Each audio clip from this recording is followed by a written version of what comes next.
Today marks the 51st anniversary of the landmark Roe v. Wade decision that granted Americans the federal constitutional right to an abortion. In 2022, the Supreme Court overturned the law, ruling abortion rights should be determined by the states.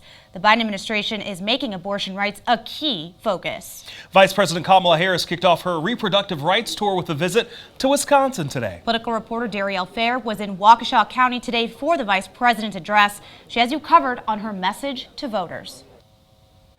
As we enter the first month of a crucial election year for the Badger State, Wisconsin lawmakers and elected officials on Capitol Hill are bringing attention to what they consider to be the most critical issues to voters.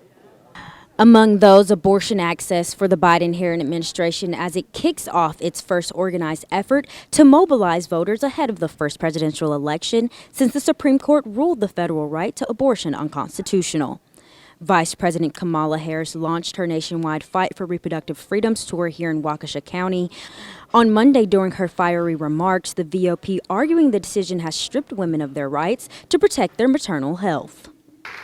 So we need a majority of leaders in Congress who simply agree, here's the thing, simply agree that the government should not be making those personal decisions for folks. And when Congress passes a law that puts back the protections of Roe, Joe Biden will sign it. Harris's visit to Wisconsin comes amid a referendum Wisconsin GOP lawmakers are introducing. It would include a question on the April 2024 primary ballot asking people whether to change the period an abortion can be performed from the state's current 20 weeks to 14 weeks. Yeah, well, I think what that shows is that we're not going to see Republicans in Wisconsin stopping attacking reproductive freedom anytime soon. You know, it has no exceptions for cases involving rape or incest.